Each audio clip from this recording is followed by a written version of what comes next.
Hello बच्चों, कैसे हैं आप सब। मेरे यूट्यूब चैनल मनोज नोटबुक में आपका फिर से स्वागत है। बच्चों, आज हम पाठ 9 करेंगे और पाठ का नाम है प्रियतम। यह सरस्वती शिशु विद्या मंदिर का कक्षा 7 का हिंदी का पाठ पुस्तक है। तो चलिए हम लोग पाठ भी देखते हैं और प्रश्न उत्तर भी इसके करते हैं। देखिए, ये कविता है प्रियतम और इस कविता के जिन्होंने रचना की है उनका नाम है उन कवि का नाम है निराला जी, यानी कि सूर्यकांत त्रिपाठी, जिनको निराला जी भी कहा जाता है। तो चलिए इसको हम लोग एक बार थोड़ा सा पढ़ लेते हैं। देखिए, दिया है, इस कविता में विष्णु और नारद से संबंधित एक पौराणिक प्रसंग लिया गया है।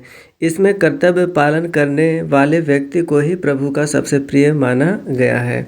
अब देखिए क्या होता है कि एक दिन विष्णु जी के पास गए नारद जी। एक दिन विष्णु जी के पास नारद जी गए। पूछा, मृत्युलोक में कौन है पुण्य श्लोक भक्त तुम्हारा प्रधान। अर्थात विष्णु जी के पास नारद जी गए और बोले कि मृत्युलोक अर्थात पृथ्वी में आपका सबसे महान भक्त कौन है, सबसे प्रधान प्रियतम भक्त कौन है। तो विष्णु जी ने कहा, एक सज्जन किसान है प्राणों से प्रियतम। विष्णु जी बोले कि एक किसान है, सज्जन किसान है, वो मेरा प्राणों से प्रियतम है, उसकी परीक्षा लूँगा। हंस के विष्णु सुनकर यह कहा कि ले सकते हो। फिर नारद जी बोले कि हम उस किसान का परीक्षा लेंगे। तो विष्णु जी भी बोले कि ठीक है, ले लेना। अब देखिए, नारद जी चल दिए, पहुँचे भक्त के यहाँ। देखा, हल जोतकर आया वह दोपहर को। दरवाजे पहुंचकर राम जी का नाम लिया। स्नान भोजन करके फिर चला गया काम पर। शाम को आया, दरवाजे पर फिर नाम लिया। प्रातःकाल चलते समय एक बार फिर उसने मधुर नाम स्मरण किया। देखिए क्या होता है कि नारद जी उस किसान का परीक्षा लेने गए। अब वो देखते हैं कि जब वो हल जोत कर आया घर पर दोपहर को, तो दरवाजे पर जैसे ही पहुंचता है तो राम भगवान का नाम लेता है। जब स्नान भोजन करता है तो फिर वो क्या करता है, काम पर स्नान भोजन करके चला जाता है। शाम को फिर आता है दरवाजे पर तो फिर वो राम का नाम लेता है। और सुबह फिर जब चलते समय क्या होता है कि वो जब जब दरवाजा पर जाता है वो राम का नाम लेता है। नारद जी यही देखे, अर्थात बस केवल 3 बार नारद जी देखे कि ये जो किसान है केवल 3 बार ही भगवान का नाम ले रहा है। नारद जी चकरा गए, उनको बहुत आश्चर्य हुआ। किंतु भगवान को किसान ही यह याद आया। भगवान जी यह देखे कि ये तो 3 बार नामे ले रहा है, लेकिन भगवान जी उसी को सबसे प्रियतम बोल रहे हैं। वो फिर गए विष्णु लोक। नारद जी जो हैं फिर विष्णु लोक जाते हैं और बोले भगवान से, देखा किसान को दिन भर में 3 बार नाम उसने लिया है। उन्होंने कहा कि वो किसान तो दिन भर में 3 बार आपका नाम लिया है। तो देखिए, बोले विष्णु, फिर विष्णु जी बोले, नारद जी आवश्यक दूसरा एक काम आया है, तुम्हें छोड़कर कोई और नहीं कर सकता है। साधारण विषय यह, बाद को विवाद होगा, तब तक यह आवश्यक कार्य पूरा कीजिए। तैल पूर्ण पात्र यह लेकर प्रदक्षिणा कर आइए भूमंडल की। ध्यान रहे सविशेष एक बूंद भी इससे तेल न गिरने पाए। फिर जो नारद जी जो कहें विष्णु भगवान के पास में, तो विष्णु जी बोलते हैं कि एक हमको दूसरा काम याद आ गया है। वो आप ही उस काम को कर सकते हैं। काम यह है कि आपको एक तेल का पात्र देते हैं, तेल का बर्तन देते हैं। यहाँ देखिए तेल का बर्तन यहाँ पर दिए हुए हैं और वो बोलते हैं कि इसी तेल को बर्तन लेकर आपको भूमंडल की प्रदक्षिणा करना है। भूमंडल की यानी पृथ्वी की आपको प्रदक्षिणा करना है। और ये भी बोले कि ध्यान रहे कि एक बूंद भी इस तेल पात्र से, इसमें से एक बूंद भी तेल जमीन पर आपका नहीं गिरना चाहिए। तो यही बात इनको बताए नारद जी को। और फिर देखिए आगे पढ़ते हैं। लेकर नारद जी आज्ञा पत्र, धृत लक्ष्य एक बूंद तेल उस पात्र से गिरे नहीं। योगी राज जल्द ही विश्व पर्यटन करके लौटे बैकुंठ को। तेल की एक बूंद भी उस पात्र से गिरा नहीं। उल्लास मन में भरा था, यह सोचकर तेल का रहस्य एक अवगत होगा नया। अब देखिए क्या होता है कि नारद जी है ना, वो पूरा प्रदक्षिणा कर लिए किसका, तो भूमंडल का प्रदक्षिणा कर लिए। और जैसा कि विष्णु भगवान उनको बताए थे कि आपका तेल का एक बूंद भी नहीं गिरना चाहिए, तो ये एक बूंद भी तेल का नहीं गिराए थे ज़मीन पर, ठीक है ना। तो जब ये अपना काम पूरी अच्छी तरह से पूरा कर लिए थे तो इनको बहुत मन में उल्लास था कि विष्णु भगवान बहुत खुश होंगे हमारे काम को देखकर। तो देखिए अब आगे पढ़ते हैं। नारद को देखकर विष्णु भगवान ने बैठाया, स्नेह से कहा, यह उत्तर तुम्हारा यहीं आ गया है, बतलाओ पात्र लेकर जाते समय कितनी बार नाम इष्ट का लिया? एक बार भी नहीं। शंकित हृदय से कहा नारद ने विष्णु से, काम तुम्हारा ही था, काम तुम्हारा ही था, ध्यान उसी से लगा रहा, नाम फिर क्या लेता? और विष्णु ने कहा, नारद, उस किसान का भी काम मेरा दिया हुआ है। उत्तरदायित्व कई लादे हैं, एक साथ सबको निभाता और काम करता हुआ नाम भी वह लेता है, इसी से है प्रियतम। नारद जी लज्जित हुए, कहा, यह सत्य है। देखिए क्या होता है कि जब नारद जी गए और सोचे कि नारद जी उनका बड़ाई करेंगे प्रभु, क्योंकि वो जो काम सौंपे थे तेल पात्र का भूमंडल का परिक्रमा करने के लिए और एक बूंद भी नहीं गिरने के लिए, तो नारद जी उस काम को बहुत अच्छी तरह से उसको कर दिए, एक बूंद भी नहीं गिरा। लेकिन जैसे ही विष्णु जी के पास गए तो विष्णु जी बोले कि आपका उत्तर तो मिल गया, आप जो प्रश्न किए थे कि हम उस किसान को क्यों प्रियतम मानते हैं, तो ये नारद जी बोले, विष्णु भगवान बोले कि आप जब परिक्रमा कर रहे थे तेल पात्र लेकर, तो आप उस समय कितने बार मेरा नाम जपे? तो नारद जी बोले, एक भी बार नहीं। तो वो बोले कि ऐसा क्यों किए, एक भी बार क्यों नहीं आप जपन करें मेरा नाम? तो वो नारद जी बोलते हैं कि हम आपका ही काम कर रहे थे, इसलिए आपका ही ध्यान, मतलब आपका काम पर ही ध्यान था, तो आपका नाम जपने का क्या ज़रूरत था? तो वो विष्णु भगवान फिर बोले कि वो किसान भी मेरा ही काम तो कर रहा है, उसको तो जो काम मिला है वो तो मेरा ही दिया हुआ कार्य है, और उसी कार्य को करते हुए उसका और भी जिम्मेदारी है, लेकिन वो अपना कार्य करते हुए मेरा नाम वो लेता रहता है, 3 बार ही कम से कम लेता है। तो इसी पर नारद जी लज्जित होते हैं कि हाँ, सचमुच में किसान ही वो क्या है कि सबसे बड़ा भक्त है, वो प्रियतम है। अपना जिम्मेदारी के निभाते हुए अगर प्रभु का नाम लिया जाए तो वही सच्ची भक्ति होती है।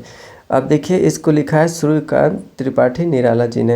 अब यहाँ देखिए शब्दार्थ, इसको देख लीजिए, शब्दार्थ यहाँ से आप पढ़ लीजिए, इसको याद कर लीजिएगा। फिर उसके बाद में है वर्तनी बोध है, इसको भी आप यहाँ से देख लीजिएगा। फिर अब अभ्यास की ओर हम लोग बढ़ते हैं। मौखिक प्रश्न में 4 मौखिक प्रश्न हैं, इसके बाद में आपका है लिखित प्रश्न भी आपका यहाँ पर 5 दिया हुआ है। तो चलिए पहले मौखिक प्रश्न और लिखित प्रश्न को हम लोग देख लेते हैं।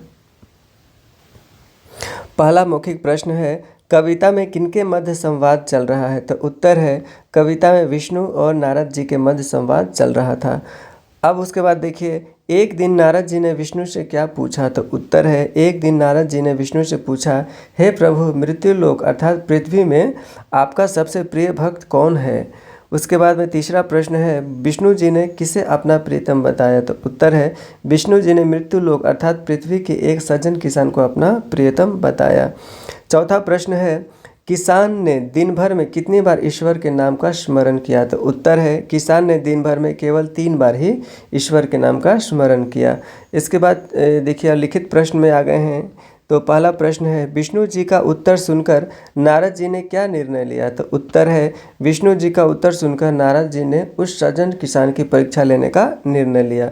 दूसरा प्रश्न है, नारद जी क्या देखकर चकरा गए? उत्तर है, नारद जी यह देखकर चकरा गए कि किसान दिन भर में केवल 3 बार ही राम का नाम लेता है। इसके बाद तीसरा प्रश्न है, विष्णु जी ने नारद को दूसरा कौन सा काम सौंपा? तो उत्तर है, विष्णु जी ने नारद को दूसरा काम यह सौंपा कि तेल से भरे पात्र लेकर भूमंडल की परिक्रमा करना है तथा इसमें एक बूंद भी तेल गिरनी नहीं चाहिए। चौथा प्रश्न है, तेल पात्र लेकर प्रदक्षिणा कर लौटे नारद के मन में उल्लास क्यों भरा था? उत्तर है, क्योंकि उन्होंने तेल की एक बूंद भी गिराए बिना भूमंडल की परिक्रमा का कार्य पूरा कर लिया था और उन्होंने सोचा कि इससे भगवान उन्हें श्रेष्ठ मानेंगे। इसके बाद क्या है, इसके बाद है 5वां प्रश्न है, यह उत्तर तुम्हारा आ गया, विष्णु ने नारद से यह क्यों कहा? तो उत्तर है, विष्णु जी ने नारद के मन में उठे प्रश्न का उत्तर उन्हीं के द्वारा प्रमाणित कर दिए थे, इसलिए उन्होंने यह कहा कि यह उत्तर तुम्हारा यहीं आ गया है। इसके बाद देखते हैं क्या है, मौखिक प्रश्न, इसके बाद लिखित प्रश्न, इसके बाद अर्थ ग्रहण संबंधी प्रश्न है। तो इसको चलिए पढ़ लेते हैं। निम्नलिखित पद्यांश को पढ़कर पूछे गए प्रश्नों को उत्तर देना है। नारद जी चल दिए, पहुँचे भक्त के यहाँ, देखा हल जोत कर आया वह दोपहर को, दरवाजे पहुंचकर राम जी का नाम लिया, स्नान भोजन करके फिर चला गया काम पर। वो जब दरवाजा पर पहुंचता था तभी क्या होता था कि वो राम का नाम एक बार लेता था, नारद जी जब वो किसान के परीक्षा लेने के लिए जाते हैं। अब पहला प्रश्न है, यहाँ पर देख लीजिए, प्रस्तुत पंक्तियाँ किस कविता से ली गई हैं और इसके रचयिता कौन है? तो यहाँ देखिए पहला का उत्तर हम यहाँ लिखे हुए हैं, यहाँ देख लीजिए है। तो उत्तर है, प्रस्तुत पंक्तियाँ कविता प्रियतम से ली गई हैं और इसके रचयिता सूर्यकांत त्रिपाठी यानी निराला जी हैं। इसके बाद दूसरा प्रश्न है, नारद जी कहाँ गए? तो उत्तर है, नारद जी रामू के पास गए। रामू कौन था? तो वो किसान था, सज्जन किसान था, रामू के पास ही गए थे। वो शंकर जी के पास तो गए नहीं थे, गणेश के पास भी नहीं गए थे, ब्रह्मा जी के पास भी नहीं गए थे। अब देखिए, रामू का जिक्र वहाँ कविता में नहीं है, लेकिन यहाँ पर रामू ही होगा, क्योंकि गणेश भगवान के पास को गए नहीं थे, ब्रह्मा जी के पास भी नारद जी नहीं गए थे, शंकर जी के पास भी नहीं गए थे, तो ये आपका रामू ही होगा। इसके बाद तीसरा प्रश्न है, नारद जी ने भक्त के वहाँ क्या देखा? तो उत्तर देखिए, तीसरा का उत्तर हम यहाँ पर लिखे हुए हैं। देखिए उत्तर है, नारद जी, इसको थोड़ा सा साफ कर लेते हैं। उत्तर है यहाँ पर देख लीजिए, नारद जी ने देखा कि दोपहर के समय किसान हल जोतकर आया और दरवाजे पर पहुँचते ही राम जी का नाम लिया। इसके बाद में देखिए चौथा प्रश्न है, दोपहर शब्द में कौन सा समास है? तो दोपहर शब्द में तत्पुरुष समास है। इसके बाद में देखिए वैकल्पिक प्रश्न है और प्रश्न पहला पढ़ते हैं, सही गलत का सही को आपको टिक मारना है। विष्णु ने नारद को दूसरा काम इसलिए सौंपा क्योंकि वे नारद से ही उत्तर निकलवाना चाहते थे। आपका राइट आंसर हो जाएगा। इसके बाद में दूसरा प्रश्न है, इस कविता का संदेश क्या है बताना है। तो देखिए, इस कविता का संदेश है, उत्तरदायित्व निभाते हुए ईश्वर का नाम लेना है। केवल ईश्वर का ही नाम हमेशा जपते नहीं रहना है, अपना काम भी जो आपका दायित्व है उसको पूरा करना है, उसी में आपका भगवान का नाम लेते रहना है। भगवान को भी नहीं भूलना है और कार्य को भी अपना नहीं भूलना है। अब देखिए मूल्य परक प्रश्न है, आपके अनुसार ईश्वर की सच्ची पूजा क्या है? तो इसका देखिए आंसर हम पीछे लिखे हुए हैं, दिखा देते हैं। यहाँ देखिए मूल परक प्रश्न का यहाँ उत्तर हम लिखे हुए हैं, आपके अनुसार ईश्वर की सच्ची पूजा क्या है? तो उत्तर है, मेरे अनुसार ईश्वर की सच्ची पूजा अपने कर्तव्यों का निष्ठा और ईमानदारी से पालन करना है। जब हम अपने दायित्वों को निभाते हुए मन से प्रभु का स्मरण करते हैं तो वही सच्ची भक्ति होती है। समझ गए ना? एकदम अपना काम जो धर्म है, अपना कर्तव्य, उसको पूरा करते रहिए और उसी के बीच में अपने प्रभु का नाम जपते रहिए। अगला देखते, मूल्य परक प्रश्न के बाद है, विलोम शब्द लिखना है भाषा अध्ययन में। तो सज्जन का होता है दुर्जन, आवश्यक का विलोम हो गया मतलब उल्टा, अनावश्यक हो गया, इष्ट का अनिष्ट हो गया, प्रातः का संध्या या शाम, दो जो भी लिख सकते हैं आप, साधारण का असाधारण हो गया और उत्तर का आपका प्रश्न हो गया। इसके बाद में समास विग्रह करना है, अर्थात जो स्नान भोजन है इसका अर्थ क्या हुआ? तो इसका अर्थ हो गया है स्नान और भोजन, ये द्वंद्व समास है। इसके बाद गह विश्व पर्यटन, इसका अर्थ है विश्व का पर्यटन, ये तत्पुरुष समास है। तैल पात्र अर्थात तेल से भरा पात्र, ये कर्मधारय समास है। इसके बाद गृहकार अर्थात घर का कार्य, ये तत्पुरुष समास है। इसके बाद उपसर्ग व मूल शब्द पृथक करके आपको लिखना है। जैसे प्रदक्षिणा में प्र आपका उपसर्ग है और दक्षिणा आपका क्या हो गया? आपका मूल शब्द है। इसमें देखिए विशेष आपका मूल शब्द है, यहाँ विशेष लिख दिए हैं और जो स है शुरू में आपका उपसर्ग है, उपसर्ग शुरू में रहता है। इसके बाद विवाद में यहाँ देखिए वी हो गया और फिर इधर वाद हो गया।